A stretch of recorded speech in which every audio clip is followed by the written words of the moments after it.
There are a lot of reproductive endocrine centers in the United States, but I wanted to talk about a few of the things that I think makes us unique. So I set up a study that we published in Fertility and Sterility in 2007 to ask the question, and I wanted to find out what is the difference between a 4-cell, 5-cell, 6-cell, 7-cell, and 8-cell embryo in its ability to implant.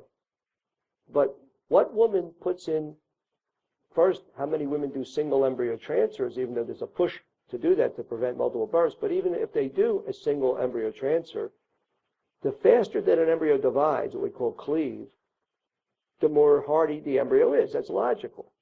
So if a woman didn't create a lot of eggs but had a few, and she had a 4-cell embryo, it only grew to 4 cells by day 3, or she had an 8-cell and a 6-cell, and they were the only 3 she had, and she's going to do 1 embryo, which one would she take?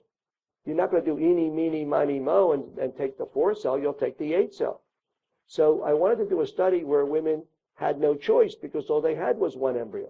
So I took a woman with very diminished egg reserve. Everybody, the 5 groups I'm going to tell you about all had FSH levels way over that magic number of 15. And if I tell you we've had pregnancies with women whose FSH has been as high as 185, and in menopause, we have tricks to reverse menopause even and get pregnancies. So I know those facts when they talk about high FSH are wrong. But nevertheless, in this study, when we put a single 4-cell embryo back, we had a 3.8% pregnancy rate. When it was 5 cells, 9.5%. When it was 6 cells, 38%. When it was 7 cells, 40%. When it was 8 cells, 42.4%. So these would be the cases that in people doing studies showing that high dose, that high FSH is bad, they wouldn't have even had a transfer because they always canceled the cycle. How many times have you gone through, you've taken your medications, you've been injected, you went through all the bloods and ultrasounds, and then the doctor says, I'm canceling the cycle because you don't have enough eggs. And some of you have insurance and you scratch your heads and I don't understand it. Why are you canceling the cycle? You know, what's wrong with, is there something risky with the retrieval? Are we saving me a major operation? That's a very simple procedure. What is the big deal about proceeding with the cycle? It's because the doctor wants to try to push up their pregnancy rates and they're afraid you're going to lower their rates. That's what it is. But we don't care about that. We care about you, not about our statistics. But the fact is that our statistics aren't that bad despite the bad cases we take because these women don't do that bad. 65% of the women, thank God, do get to a 6, 7, or 8-cell embryo in that case, and they're the ones that the 38 to 42% pregnancy rate didn't really lower our numbers that much. So that's why. But we learned that how fast it cleaves is good. But how many times I tell you, oh, you have a very fragmented embryo, I'm not even going to transfer it. Well, guess what we found in this study?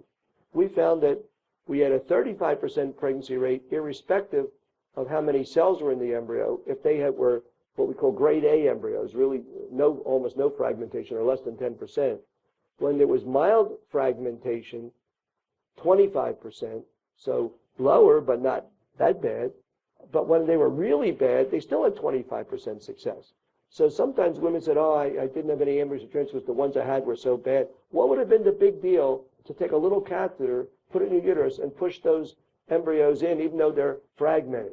Any problem for you? No. It's just if you're under the New Jersey mandate, for example, and you get 4 IVF cycles, will they not count that as long as you don't have a transfer? No. The fact you went through stimulation and retrieval, that counts. So what's the downside of putting those embryos in? The only downside is that you'll help the doctor's statistics not lower if, in fact, you'll drop their statistics, and it doesn't do that. So we care about you. We don't care about the statistics. We care about saving you money, and we get you involved in deciding what's right for you. We let you know what realistic expectation you might find by a less aggressive type of therapy that seemingly corrects problems. We've done all that.